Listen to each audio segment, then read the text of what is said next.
Bonjour à toutes et à tous, bienvenue sur ce webinaire. On va parler d'entretien d'embauche et comment améliorer sa prise de parole en ligne. Alors, ce webinaire durera 25 minutes, donc c'est pour ça qu'en 25 minutes, je vais vous partager mes meilleurs conseils, mes meilleures techniques pour être le plus à l'aise lors de vos entretiens d'embauche. Ce webinaire fait suite tout simplement à une présentation que j'ai réalisée il y a quelques semaines pour la Cité des métiers et j'ai donc décidé de l'enregistrer pour le proposer à tous pour pouvoir que vous puissiez en profiter tout simplement pour vos prochaines prises de parole. Allez, on est parti. L'idée, il va durer, donc, comme je disais, 25 minutes. Ce que je vous invite à faire, n'hésitez pas à prendre un petit stylo et bien sûr un papier pour prendre des notes. Sinon, vous pouvez mettre en pause si vous l'écoutez en replay. Et ce que je vous invite à faire, n'hésitez pas à mettre votre téléphone en mode silencieux. Comme ça, vous pourrez être le plus concentré possible. Avant de commencer, j'aimerais moi vous poser une question qui est assez simple. Euh, Quelles sont simplement vos principales difficultés quand vous êtes en ligne, quand on est en ligne? Euh, un entretien d'embauche, alors en présentiel, c'est une chose, on sait qu'il y a beaucoup de stress. Quand c'est en ligne, c'est encore autre chose. Prenez quelques instants. Quelles sont les principales difficultés que vous pouvez avoir? N'hésitez pas à mettre sur pause, à y réfléchir car c'est important, c'est sur ça qu'on va pouvoir travailler ensemble. Allez, sans plus attendre, moi je vais un petit peu y répondre. Tout simplement, l'idée, les principales difficultés qu'on peut avoir, j'en parle à présent, c'est comment techniquement on peut choisir et régler son matériel. On sait que la webcam, le son, la lumière, ça peut et ça fait la différence. Comment on peut être au top, entre guillemets, hein, le plus préparé possible, choisir son matériel pour avoir une bonne image, un bon son en tant que tel, hein, une bonne lumière. Ensuite, les principales difficultés qu'on peut avoir, c'est comment être à l'aise avec son corps, hein, les mains, le regard, le sourire, les mimiques. Comment se différencier au mieux pour être le plus à l'aise possible. Ensuite, les difficultés qu'on peut avoir, c'est il y a du stress, hein, naturellement, quand on prend la parole lors d'un entretien, et aussi encore plus avec ces entretiens en ligne face à la webcam, comment on peut gérer au mieux son stress pour être le plus à l'aise possible et pouvoir délivrer son message. Ensuite, réagir, bien sûr, réagir aux imprévus. On est chez nous. Comment on réagit face à un imprévu familial, enfant ou un animal, bref, vous savez, comment on peut être le plus professionnel possible. Toutes ces questions-là, le matériel, le langage du corps, le stress ou la réaction aux imprévus, je vais aborder ça dans ces prochaines minutes, durant ces 25 minutes. Avant d'aborder ça, laissez-moi me présenter à vous. Qui suis-je? Je suis Bruno Palazzolo, je suis formateur en prise de parole. Depuis déjà plusieurs années, j'accompagne différentes structures. Ce webinaire, comme je vous le disais, il a été réalisé dans le cadre tout simplement d'un accompagnement en ligne, hein, d'un forum pour des personnes qui étaient à la recherche d'emploi pour la Cité des métiers à Marseille. J'interviens aussi pour d'autres structures, hein, tant au niveau de l'entreprise, au niveau pour des managers, pour des entrepreneurs, pour des chefs d'entreprise. Aussi, j'interviens dans le milieu scolaire, hein, notamment je pense à l'accompagnement des lycéens avec le grand oral. On le sait, vous le savez, la prise de parole est assez transversale. Elle peut être bien sûr, hein, au niveau de l'entreprise, mais elle peut être aussi au niveau familial. Euh, J'interviens aussi dans le milieu associatif. Je suis fondateur d'un club de prise de parole en public à Marseille qui s'appelle Toastmaster Marseille. Si c'est des problématiques qui vous intéressent, la prise de parole, n'hésitez pas à vous rapprocher de cette association-là, sinon à me contacter. J'ai un site brunopalazzolo.com. Alors, comment j'interviens? Tout simplement, alors j'interviens de différentes manières. Je suis aussi joignable sur les réseaux sociaux, Facebook et LinkedIn. J'ai une page, n'hésitez pas à me rejoindre. Alors, comment j'interviens? J'interviens sur 4 grands domaines. Je fais des accompagnements, des coachings individuels. Si vous avez un besoin vous devez présenter devant un auditoire, une dizaine, une centaine. Vous avez besoin de vous faire accompagner, je suis là. Ça peut être aussi lors d'ateliers et de formations que je réalise en groupe. Je réalise aussi des conférences. Et ensuite, je vous accompagne donc en présentiel, mais aussi en vidéo si vous avez besoin de vous développer face à la caméra. Création et réalisation de pitch vidéo si vous êtes entrepreneur, mais aussi, et ça fonctionne très bien, CV vidéo si vous voulez vous différencier, compléter du CV classique, ça marche très bien. Vous voulez savoir plus d'informations, n'hésitez pas, brunopalazzolo.com. je suis sur LinkedIn et Facebook. N'hésitez pas à m'envoyer un petit message, j'y répondrai avec plaisir. Revenons maintenant à vous, à nous, c'est là le plus important. Alors, comment on va fonctionner aujourd'hui dans cette présentation?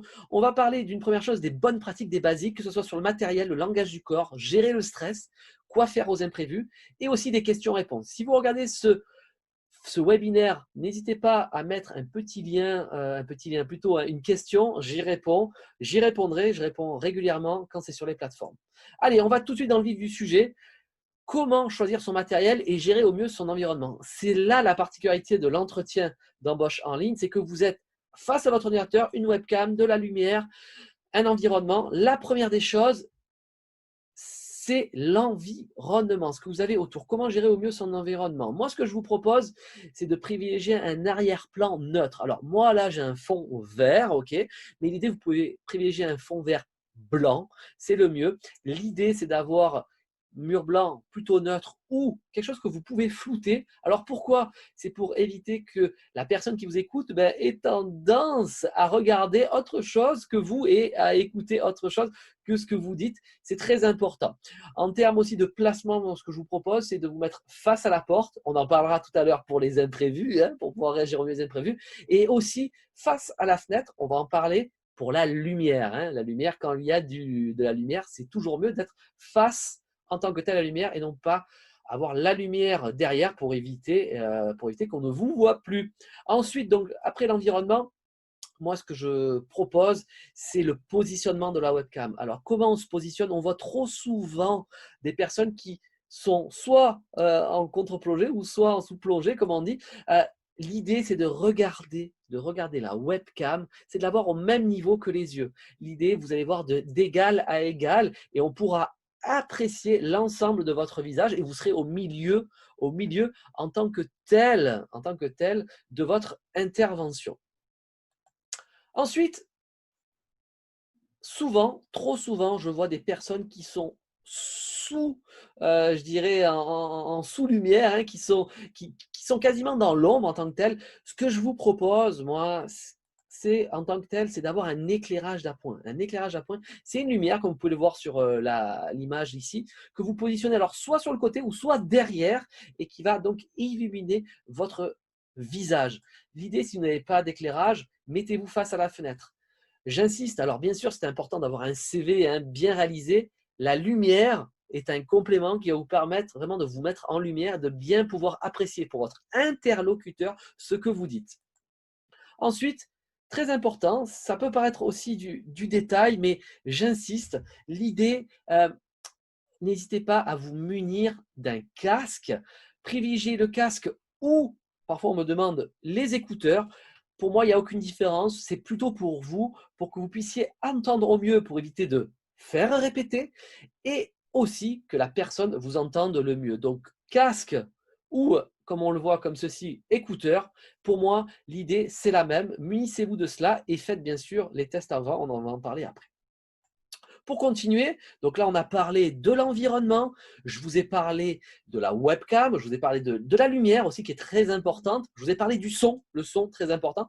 On va parler du langage du corps. Bien sûr, il ne va pas remplacer vos expériences et ce que vous allez dire, il est complémentaire, il est là pour, si vous voulez, pour dynamiser votre propos. Alors, plusieurs choses. Le regard, on en a parlé, toujours essayer de regarder. Vous n'êtes pas obligé de fixer toujours totalement. On en reparlera. Vous pouvez faire un va-et-vient avec vos notes et votre CV. Mais l'idée, c'est d'avoir un regard plutôt dynamique qui accompagne et qui fasse preuve d'énergie avec vos mains. Vos mains qui sont très, très importantes. Maintenir une posture et les mains. Quand je parle de la posture, vous savez, on a tendance quand on est assis, où je suis en train de le faire, à un petit peu s'affaler, comme on dit. Moi, ce que je vous propose, c'est de vous asseoir, alors, pas forcément le plus, je dirais, sur votre dossier, mais de vous asseoir, je dirais, au bord de votre chaise pour avoir le dos le plus droit possible. Et en complément, souvent on me pose la question, comment je me positionne? Donc, toujours la webcam en face. Et l'idée, c'est au milieu. Moi, je laisse un petit peu une marge. Alors, bon, vous l'avez vu, je n'ai pas de cheveux, donc je peux laisser un peu plus de marge. Mais l'idée, c'est être au milieu avec une marge au-dessus, ni trop près comme je le fais ici, mais ni trop loin. Et pour les mains, c'est d'avoir les mains qui reposent sur les accoudoirs pour que vous puissiez les laisser apparaître. À l'écoute, toujours avec un hochement de tête, hein. Alors, l'idée encore là, bien sûr, le hochement de tête doit être naturel et ne pas être un semblant de perroquet, hein. Ça, votre personne, la personne, votre recruteur s'en apercevra. Utilisez vos mains. Les mains sont là en tant que telles pour accompagner votre propos. Alors, comment j'utilise mes mains? On me pose souvent la question. Ce que je vous propose, c'est d'accompagner. Elles ne doivent pas être trop présentes et non pas inexistantes. Cette présentation aura 3 parties. Dans un premier temps, dans un second temps, dans un troisième temps. Là, vous utilisez vos mains pour donner un chiffre. Elles accompagnent. J'ai eu 3 ans d'expérience dans mon précédent job. Elle peut être aussi séquencée. J'ai commencé en tant que junior, hein, en tant qu'hôtesse d'accueil, et après je suis monté dans l'entreprise, j'ai été responsable et ensuite je suis devenu directeur. Je vous laisse imaginer ce que vous voulez, mais l'idée, c'est pour accompagner certains propos et certains mots ou certaines expériences qui sont importantes pour vous. Ok? J'ai eu une petite expérience en marketing, mais j'ai développé une grande expérience en leadership. Je vous laisse voir après, hein. Ce sont quelques pistes que vous pouvez donner. Ensuite, la prise de notes. La prise de notes, elle est importante. Un petit stylo, un stylo, hein, tout simplement. N'hésitez pas à prendre des notes que vous pouvez disposer devant vous. Sinon, vous pouvez prendre des notes au clavier. Les notes au clavier sont intéressantes car après, vous pourrez gérer les informations. Par contre, faites attention de ne pas taper trop fort parce que parfois, si le micro est trop proche, l'interlocuteur peut entendre et peut être déstabilisé.